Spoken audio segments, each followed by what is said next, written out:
In June 2012, 15 friends embarked on the journey of a lifetime on a J1 to Myrtle Beach in South Carolina. On the 13th of July, one of their lives would change forever. That man was Ger O Sullivan, and this is his story. Can you tell us your name, age, and a small bit about yourself? My name is Ger O Sullivan. I'm 24 years of age. I'm a regular bloke. No, about myself. I had a serious accident in 2012, summer 2012, in July, Friday the 13th of July, believe it or not. So the last year and a half to 2 years have been a struggle. Why? Because my life has been turned upside down in the blink of an eye. I was just finished college, ready to graduate in January, and 6 weeks into my J1 with all my friends, I fell 60 feet off a tower, off a zipline tower I was working in, onto concrete, and severely injured myself and came pretty close to dying. So to come back from that to where I am now has been very, very difficult. Very hard to deal with mentally and physically. But on the bright side, things are looking up. I'm progressing quite well. And I'll be hopefully starting my masters in the University of Limerick in September this year. Tell us about your injuries. There was obviously an incredible amount of damage done to your body, so if you can give us an idea. Yeah, I had a compound fracture in my left leg. I shattered my right ankle. I shattered my entire pelvis, which separated from my spine. I broke my right elbow. I had both lungs collapsed. I had kidney failure, liver failure, jaundice, pneumonia.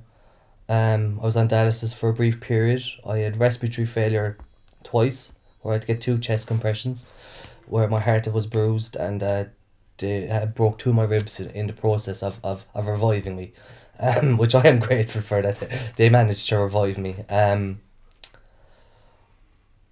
They're the injuries that I got straight away over the course of the time, the first year in 2012. There were injuries, but looking forward, like, I went back last summer for a corrective surgery on my ankle, and already there was 20% of my ankle, the bone was dead, and there was arthritis setting in already. So after a year, arthritis had already set in on my ankle. So things like that I'll be faced with the future.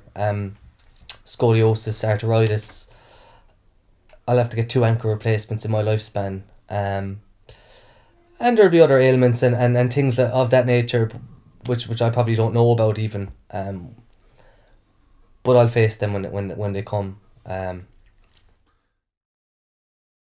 How many operations have you had, if you can just bring us through just a little bit of detail, the number of them, and maybe a little bit on what was done? I had 13 or so operations on the various parts of my body. Some corrective, obviously. Well, I mean, for my left leg, I'll start with my left leg. I had a big, because the compound fracture, the 2 bones came out of my leg. So I had to put them back in, obviously, and I had a big external fixator attached to the outside of my leg, big metal piece with all screws drilled in through the bone to keep it straight, and to let that heal naturally. My right ankle was basically it was a patchwork job. It was put back together because it was in pieces, and left to heal as best it could, and it was basically a see how we get on kind of a surgery. My pelvis, I had surgery on the front and back of my pelvis, basically where they had to just again put it back together. They had to fuse it to my spine. So now my pelvis now is now fused to my spine on my right side, which isn't normal, but it's okay. And again, with the elbow, another patchwork job, put it back together, all held in place. I had a lot of metal in my body at that time. I went back then for what I like to call their corrective surgeries, and they were just, I had to end up getting my right ankle fused, because that was the only way to stop the pain, or to stop the very bad pain. So the ankle is now fused to the shin bone with a big metal strip up the middle of it, and I've no movement. My ankle won't move anymore. The metal was removed from the two sides of my spine and most of the right side of my body. The metal was taken out because that had healed and it had fused together. And the same with the elbow. Most of the metal was taken out. I still have a few bits and pieces, a few nuts and bolts still inside there, so the metal detectors tend to beep the odd time. Are you ever tempted to try and mask the scarring? No, I'm never tempted to wear long sleeve clothing or try and cover up my scars. I mean, the scars are who I am. The scars are a reminder of what I went through. They're almost like badges. Badges for me, I suppose, because I mean, the way I see it is a scar is a scar. Like, yeah, some scars can be ugly or not very attractive, but they're who I am now. I mean, this is me now. This isn't me before the accident. So I'd never be ashamed of them. I'd nearly be proud of them. I mean, they show the progress I went through. They show what I went through. There's a story involved. I mean, I don't like being asked all the time about my story because it's bloody long and I hate boring people and all that. But I regard my scars even over my neck, which is quite visible and things like that. But I mean, it's my scar. It's a little thing. It's a part of me, but it's not me.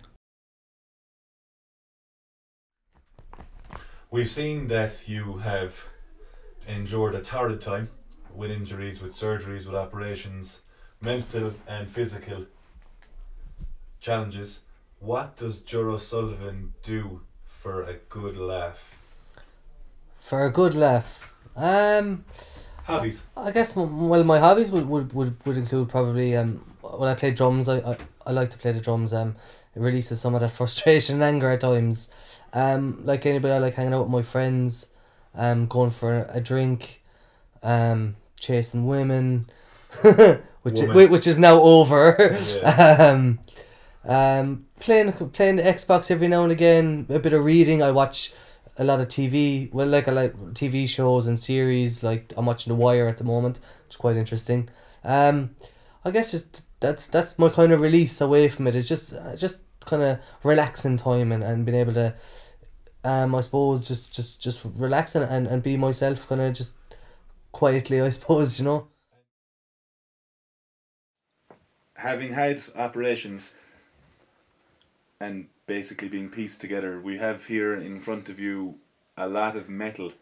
Could you tell us a little bit about what these are and where they were? Yes, these are some of the pieces that came out of my body after my corrective surgeries last year. They took out some of the metal in order to straighten me up, and stuff that didn't need to be in my body anymore as the bones had healed. And most of these pieces you see in front of you are from my spine, my pelvis and my right elbow.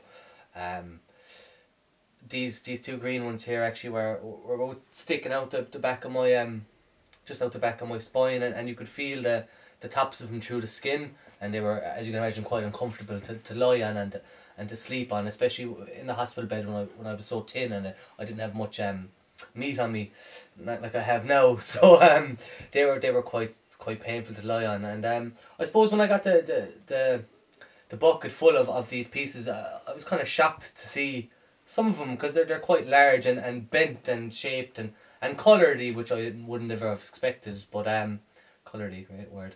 But yeah, they're it's mad to see it's like a Meccano set, and it's like the surgeons are nearly like mechanics. They can just piece you back together with a couple of screws and a couple of plates and things, and it was just quite interesting to see them.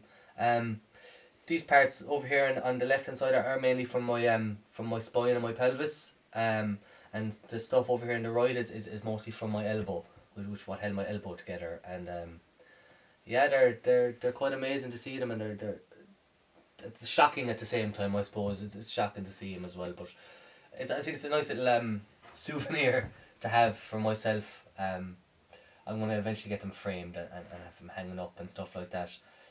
another vivid reminder of what I went through, I suppose. But it's kind of funny to see him, I suppose.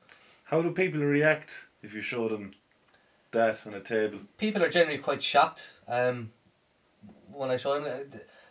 They're like me, I suppose, the first one. You don't understand how especially the size of some of the pieces and the shapes of them, how they were actually in my body, and I suppose they're afraid to touch them in case they think they're not clean. Yeah, people generally just seem a bit shocked when they see them. You said it there, it must be hard for you to comprehend that I think there's about 30 odd pieces of metal there.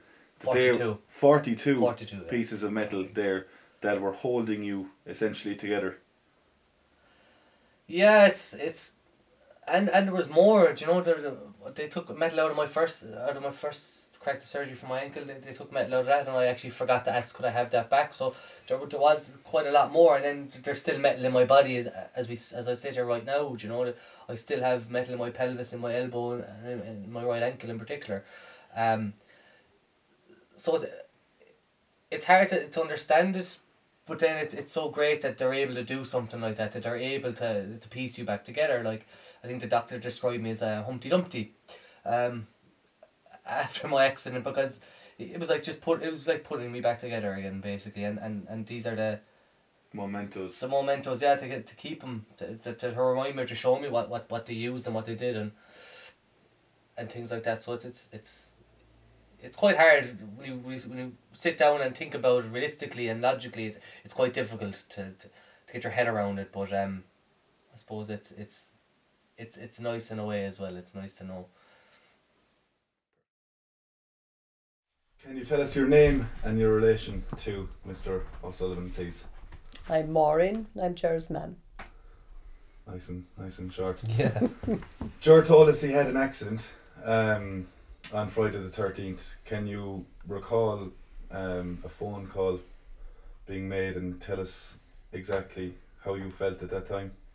There wasn't a phone call made. There was Padraig Hogan had contacted his mum and dad in O'Brien's Bridge. Friends of Ger's, are they? Friends of Ger's, and they came over to tell us the news. And what was your immediate reaction, your son being so far away and something like that happening? Oh my God, it was your worst nightmare come true. They told us that he had fallen and that his legs were broken, but I knew it was pretty much more than that, and like, we were just devastated. And you and your husband, Willie, went to America out of your comfort zone. Yeah. And he arrived to the hospital on the 17th. 4 days after the accident. Yeah, because it turned out that I had no passport, and because it was the weekend, then had to do all the going to Dublin and getting the passport, in emergency kind of a one, and then we were able to fly out on the 17th. And were you psyching yourself up for? You obviously had some sort of image in your mind of. Oh, I had, yeah. I knew in my head what he'd look like, and that they'd be like, that he'd be hooked up to lots of stuff, and we knew he was on a breathing machine and things like that. And even though you knew all that, but like seeing him, nothing prepares you. Water you. Completely. Absolutely, yeah. Because your heart just nearly stopped, like, you know. And then you end up kind of like with Ger, who's like positive and confident. I mean, that's what you'd want. I mean, yes, he's the injuries. These are not going to go away. These are going to be here for the rest of his life and things like that. But like, being able to come through that is just, I mean, I don't know, it would take a very strong person. And I don't mean strong physically, I mean strong mentally. And physically, I suppose, a bit as well. But, you know, I mean, it's the best outcome you could get. It's what you would have wanted for him, you know. Yes, his ankle is always going to give him trouble, and he's this thing and that thing, but, you know, he is just like, I mean, this is what you'd have wanted. He's someone that's come out and tapped from. You know. I mean, he's the good news story, do you know? Best possible outcome from the worst possible accident. Yeah. That's how I'd describe it. And, you know, there's no point in minimising it. It was horrendous, like, and, you know, we'll never forget that. But, you know, thank God.